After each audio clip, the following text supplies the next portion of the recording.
Stella McCartney is an interesting personality. You know, as a fashion designer, she has made a really, really successful career with an absolute dedication to work. She has worked very, very hard over the years and has a very successful line as a product of that. In the 90s, for many people, Stella McCartney was this kind of young upstart, and now obviously 21 years on, she's become part of the establishment. But really what it's about is connecting with youth, connecting with that kind of new generation of consumers. She very much positions herself at the centre of the brand, and she is very associated with being British because of her father and his success. She is a working mother. She is a businesswoman.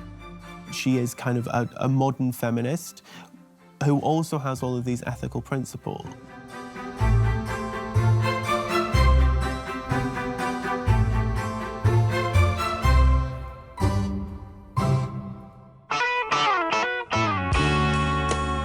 Stella McCartney was born in September 1971 in London. Her father is Paul McCartney, and her mother was Linda McCartney. When she was born, it was in the wake of the Beatles splitting up. So her father and mother had a new band that they were working on called Wings. So when she was very, very young, she travelled the world with them. When that band broke up, they moved to Sussex to an organic farm. And actually, that period was very normal, and that was something that her parents really wanted. At the same time, she also went to local state schools rather than private education. Her parents were very insistent that Stella and her brothers and sisters all had a normal upbringing rather than the kind of rarefied atmosphere of the rich and famous. Stella McCartney always says that she became interested in designing clothes in her early teenage years. She was aware of her appearance, and obviously she grew up with her mother and father, and her mother was fashionable. She bought clothes from designers like Karl Lagerfeld at Chloe, and she was very aware of her appearance.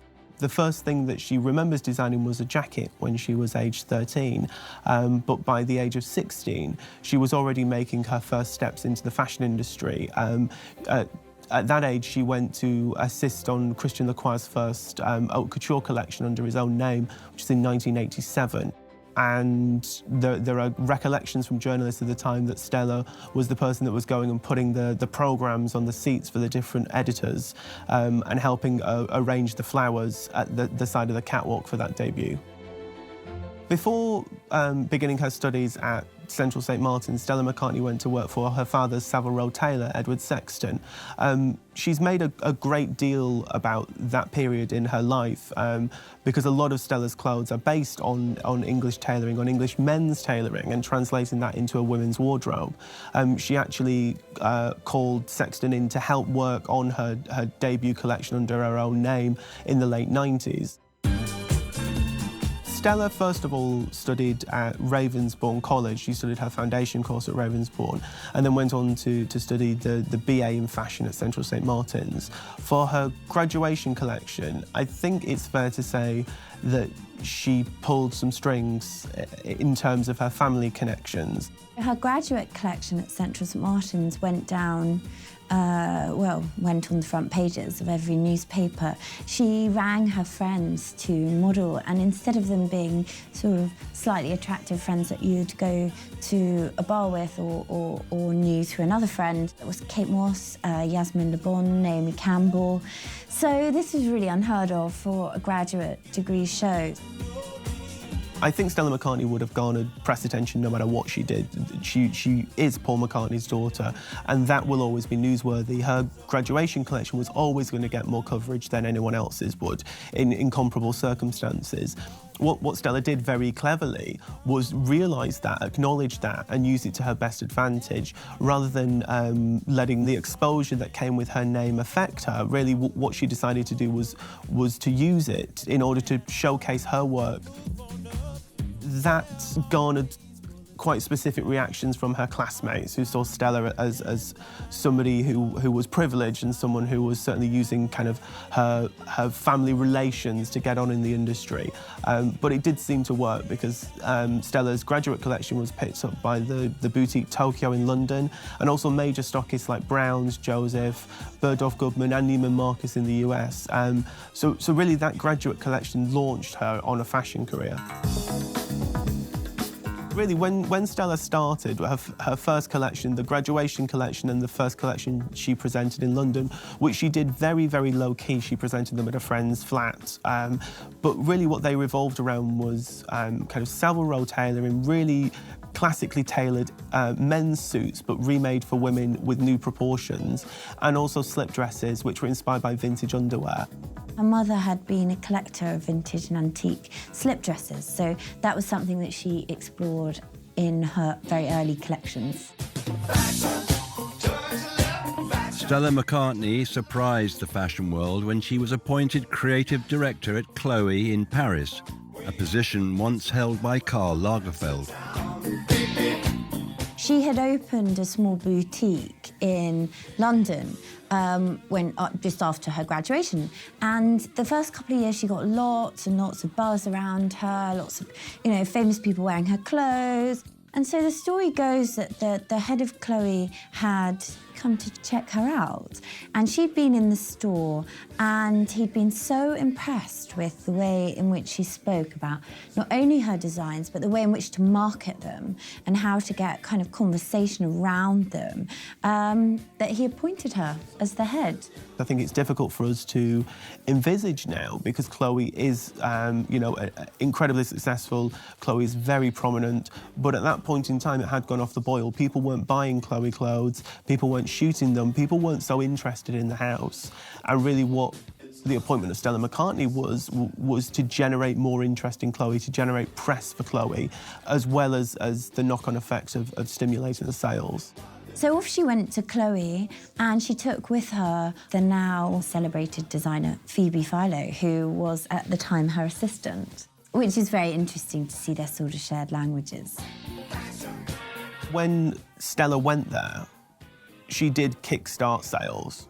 That sense of femininity that she was always espousing as essential to her work really tapped in with the kind of glory days of Chloe in the 70s under Lagerfeld, when it was very much about a kind of floaty idea of femininity, very much about the clothes that, coincidentally, Stella McCartney's mother had been wearing. So for Stella McCartney to go in on the back of a 70s revival that was still happening at the end of the 90s, to talk about Chloe's identity in the 70s, it's really about kind of going back to the heart of what Chloe was about and then kind of harnessing that to current trends in fashion. And what Stella offered was this kind of soft femininity mixed with masculine tailoring, which was very much part of a current fashion conversation going on across the world at that point in time. She did have a great deal of success at Chloe. She did bring it to a new prominence. She did sell more clothes. She certainly made it feel more contemporary and gave it more of an identity. And when you look at Chloe today, it's actually trading off that kind of 70s revival identity that Stella McCartney re-established for it. I think the novelty prints, slogans, the tropical fruits, pineapples, the horsey motifs, they were really popular, and they did exactly what the head of Chloe had intended. They engaged a much younger audience, and actually their kind of pickup was phenomenal. There was a great success.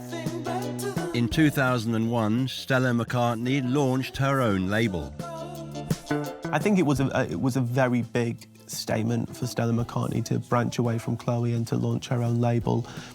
Which was then launched with the Gucci group, led by Tom Ford and Domenico De Sol. Really, in 2001, when she was establishing her own label, what she had to ask was what was the identity of Stella McCartney. Fashion had moved on enormously since 1997, which was the last time she'd shown under her own label, when it was kind of a small indie operation based in London. This was a fashion show with the backing of an enormous conglomerate, a conglomerate that was equally snapping up other design labels. It had bought Balenciaga, it had also bought Alexander McQueen. So Not only was there a lot of pressure on Stella independently, there was also rivals. There were also people that she was being compared to. And when you look at that collection, really, she hadn't quite figured out what her identity was. Actually, her first collection wasn't very well received.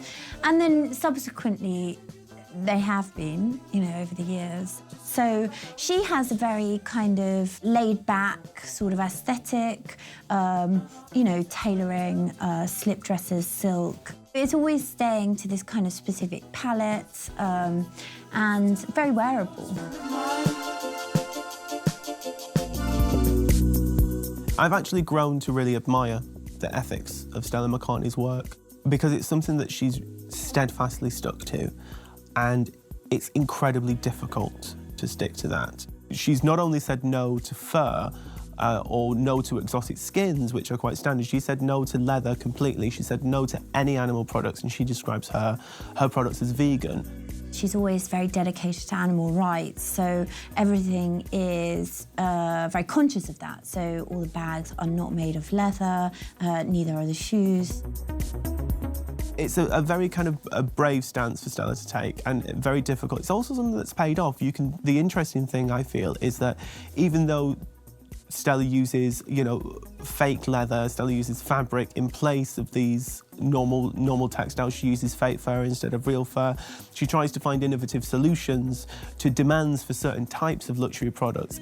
She's actually been able to build a business out of that. She's built an incredibly healthy accessories business based entirely on animal-free product. And it's something that's incredibly impressive. Sometimes she does use fake fur that looks like fur. For instance, in her collections at Chloe, she used a lot of kind of naturally textured fake fur. She's done that in her own collections as well. Fur-free fur is what it says on the label. It has no natural pelt in the fur. It looks like fur, it's not actually fur. But she wanted to be very clear that it was not real fur. So the fur-free label kind of sits somewhere explicit on the calf or, other places. With Stella McCartney, there's always been an interest in contemporary art in what she does. She's collaborated with a number of different artists to put their graphics onto her clothes. There's been Jeff Koons, there was Peter Blake. When she collaborated in 2002 with Gary Hume, the profits went to Afghan women's rights charity.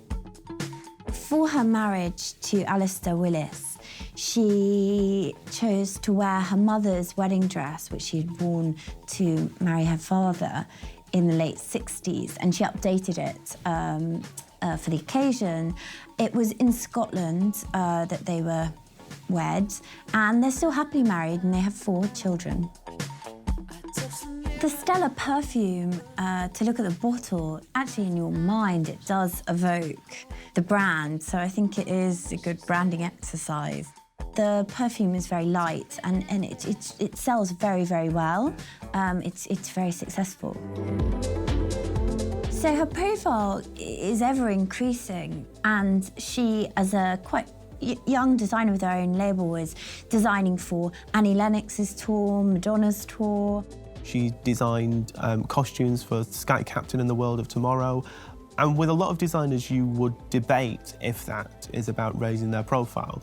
I think with Stella McCartney, there's this idea that she doesn't really need to raise her profile. Stella McCartney is almost in a unique position in that she already has a great deal of fame, that her name outside of her work as a fashion designer is already recognised. So really what she can do is devote herself to projects like that if she wants to do them. Adidas and Stella McCartney's collaboration is a real success. She's the first designer to have embarked in this kind of sportswear collaboration. What she was saying is that women want to exercise, but they also want to look stylish, and that's what she was going to provide, and that was what was missing in the market. Really, it's about blurring this line between sports performance wear, and fashion. What that did do, I think, is bring Stella McCartney's name to an even wider public, but in that wider public were now able to buy into her clothes, buy into her ethos. It was something that got pushed further in 2005 when Stella McCartney was chosen as the second designer after Karl Lagerfeld to create a range for H&M.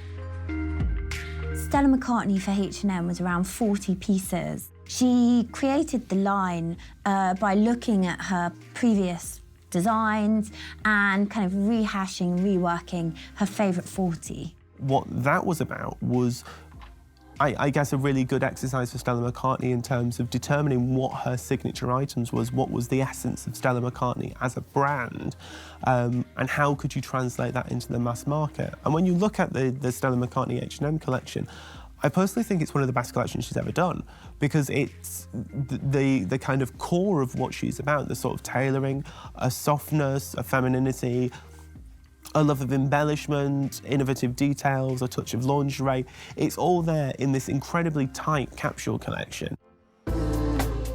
In 2007, Stella McCartney decided to expand into skincare. It's interesting because that's obviously something that's generally the preserve of much bigger players. So for Stella to be expanding into skincare so early on was quite a statement. The idea of her skincare range, which she called Care, was for everything to be organic, for no endangered plants to be used, for everything to be incredibly holistic, incredibly nature-focused. Ultimately, what that did result in the skincare range was that it was very expensive, and as a result, it was relatively short-lived. Stella was only selling Care for 4 years. It was folded in 2011.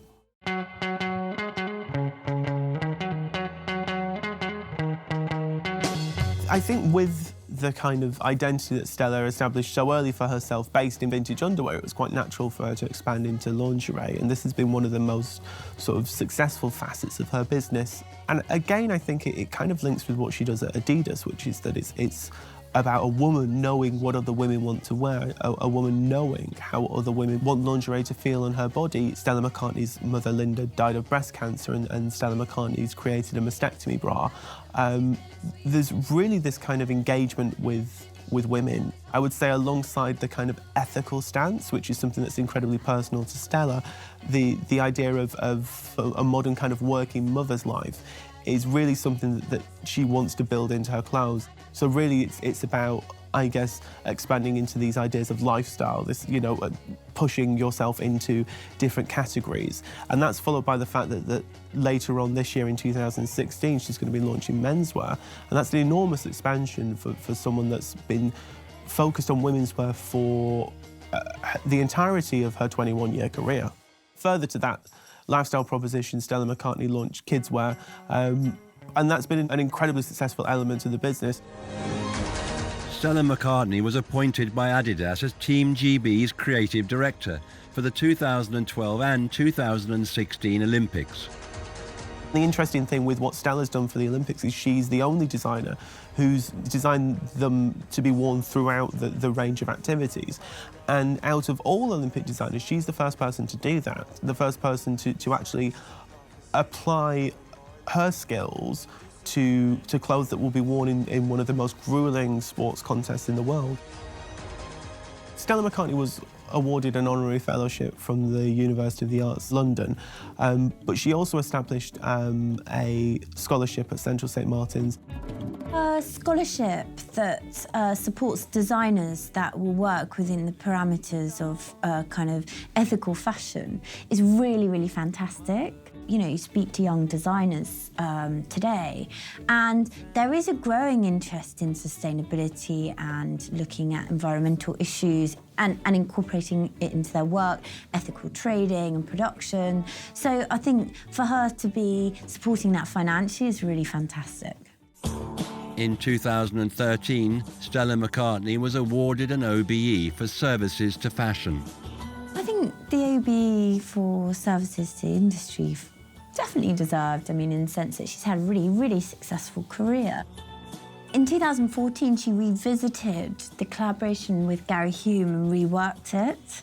The whole collection was, interestingly, about her stepsister's acceptance of teenage years. And so she reworked the Gary Humes into that, and it was well received.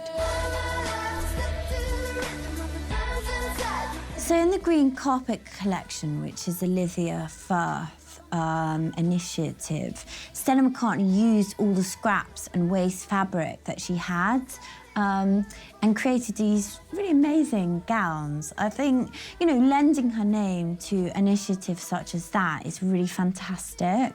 She hosted a really gorgeous party where the models wore the clothes and they were, you know, you invited a life drawer and, you know, lots of press coverage was got. And these scraps are burnt, usually, so it's really fantastic to see someone of her kind of stature engaging in that.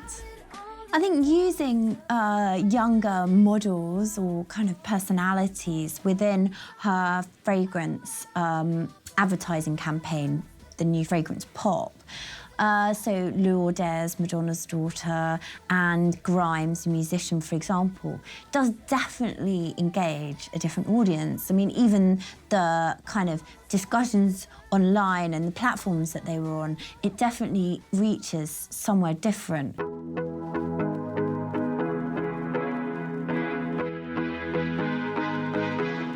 The really interesting thing looking at Stella McCartney's label is it's very much a representation of herself. It's about her, perhaps more than any other designer, it's about her interests, it's about her motivations.